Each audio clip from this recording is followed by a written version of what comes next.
안녕하세요. 신인상파입니다. 무상. 세상은 끝없이 변했고 앞으로도 변하겠지만 코로나19는 더 많이, 더 빠르게 바꾸고 있습니다.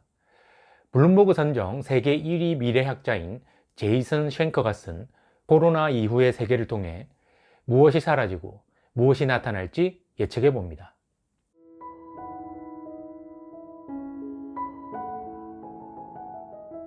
코로나19는 사양산업이라고 여겨졌던 농업의 위상에 큰 영향을 미쳤습니다. 영화를 보러 가지 않아도, 여행을 가지 않아도 조금 답답하기는 해도 살 수는 있습니다. 하지만 안 먹고는 살기 힘듭니다. 음식을 못 구해서 줄을 늘어선 모습은 1970년대 공산국가에서나 있던 일이라 생각하던 미국과 유럽 사람들에게 큰 충격을 주었습니다. 사람들은 농산물을 집에서 직접 재배하는 방법을 찾기 시작했습니다. 수경재배, 실내재배에 대한 관심도 늘어났죠. 닭이나 돼지를 키울 수 없는 도시 사람들은 멤피스 미트사의 제품들처럼 실험실에서 세포 배양한 고기를 먹기도 합니다. 국가 간 이동이 제한되고 무역 장벽이 심화되면 농업의 인기는 부활합니다. 국가 안보를 위해서라도 먹거리는 산업 이상의 위상을 가지게 되고 많은 사람이 농업 분야에서 새로운 기회를 찾을 계기가 됩니다. 트럼프는 다가오는 11월 대선에서 승리할까요? 어느 나라나 마찬가지지만 미국 대선에 가장 큰 영향을 미치는 요소는 경기와 실업률입니다. 대선 직전 불경기가 시작되면 현직 대통령은 어김없이 재선에 실패했고 대선 직전 실업률이 증가해도 재선에 실패했습니다. 미국 역사상 재선에 실패한 대통령은 총 12명인데 지난 100년간으로 좁혀보면 지미 카터, 조지 W. 부시, 허버트 후보, 포드 등 단 4명입니다. 4명의 공통점은 중간선거가 있었던 해 11월보다 대통령 선거가 있었던 해 11월 실업률이 높았다는 사실입니다. 코로나19는 공급과 수요 모두를 감소시켜 경기를 저점으로 내려앉혔고 유례 없는 실업자를 낳았습니다. 2020년 5월 8일 발표한 4월 미국 실업률은 무려 14.7%였는데 이 수치는 코로나 이전 실업률의 4배를 넘는 수준입니다. 지난 한 세기 동안 보여준 미국 실업률과 미국 대선 결과의 패턴을 보면 트럼프가 재선할 확률은 낮아 보입니다.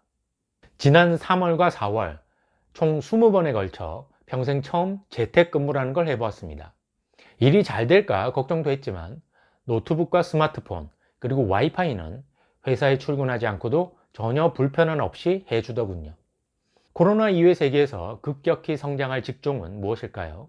저자는 3가지를 소개합니다. 먼저 의료 보건 분야 전문직입니다. 인구는 고령화되고 평균 수명은 늘어나는데 국민 소득이 일정 수준 이상을 유지하면 의료 서비스에 대한 수요가 커집니다. 지금도 진행 중인 코로나 사태로 국가와 민간이 제공하는 의료 서비스가 얼마나 중요한지 모두가 체험했죠. 의사, 간호사 같은 전문 의료인 외에도 간병인, 재택건강보조원 등 의료 분야 종사자의 일자리는 다른 분야보다 증가폭이 클 것으로 예상합니다. 미국 노동청에서 발표한 신규 일자리 수 자료를 보더라도 일자리가 증가할 직종 10가지 가운데 4가지가 의료 보건 분야에 속합니다. 두 번째는 유통업입니다. 공급망과 관련한 산업은 꾸준히 성장해 왔지만 코로나 이후에는 더욱 확대됩니다. 자신이 직접 물건을 사러 나가는 대신 집에서 주문하는 사람들이 늘어나면 물건을 유통하는 산업과 그 산업에 종사하는 사람의 수는 늘어나기 마련입니다.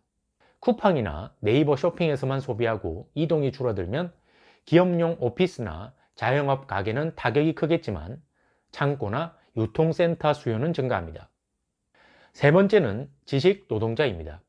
첨단 기술이 접목되고 원격으로 업무를 처리하는 직업은 코로나 이후 재택근무 시대에 더욱 각광받겠죠.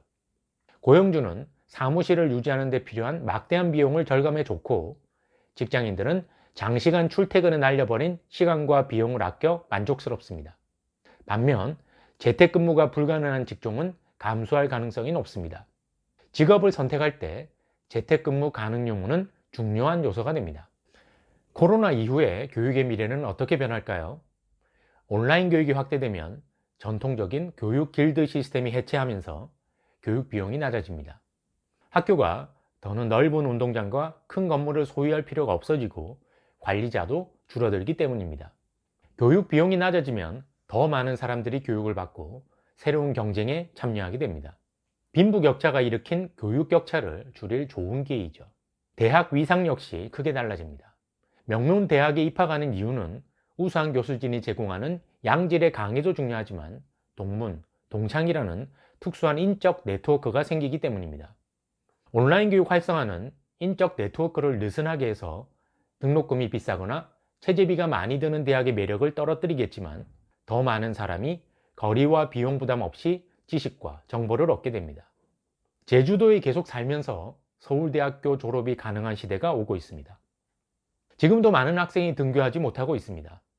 1990년대 이후 일부 계층에서만 관심을 가졌던 홈스쿨링을 뜻하지 않게 몇 달 동안 강제적으로 경험하고 있죠. 코로나 이후 홈스쿨링이 크게 늘어날지는 알 수 없습니다.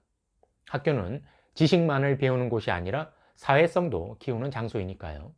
하지만 학교보다 집이 안전하다고 느끼는 사람이 많다면 일부 사립학교나 대안학교에서는 홈스쿨링 프로그램을 적극적으로 확대할 가능성도 높습니다. 학교는 가끔 가고 대부분의 수업은 홈스쿨링으로 진행하는 방식이죠.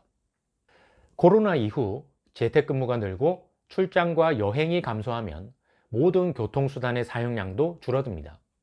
석유 사용량이 감소하면 당연히 원유 가격도 하락합니다. 지난 4월에는 미국산 원유 가격이 사상 처음 마이너스로 떨어지기도 했죠. 감산 합의에 실패한 원유 생산국들이 생산량은 늘렸지만 공장 가동률과 교통기관 이용률이 떨어지면서 수요는 급강했기 때문입니다. 재택근무가 늘어나면 자동차로 출퇴근하는 사람이 줄어들고 고용주도 주차 공간을 마련할 이유가 사라집니다. 차를 가지고 다니면 더 불편하니 자동차 이용자는 더욱 줄어들겠죠. 석유 사용이 줄어들면 원유 생산국 역학관계에도 영향을 미칩니다. 이미 셰일 혁명으로 원유 자급 능력을 갖춘 미국은 골치 아픈 중동에 더 이상 예전과 같은 관심을 쏟을 이유가 없고 그 틈을 타고 중국과 러시아가 영향력을 확대해 나가겠죠. 코로나는 마스크 회사 주가만 올리지 않고 전 세계 에너지 산업과 외교 분야에도 엄청난 흔적을 남깁니다. 모든 변화는 위기와 기회를 동시에 안고 옵니다. 코로나19로 수많은 희생과 천문학적인 비용을 치르고 있지만 이 또한 지나갈 것이기에 코로나가 물러난 후의 세상을 준비해야 합니다. 오늘도 고생하고 계시는 전 세계 의료진 여러분께 감사의 마음을 전합니다.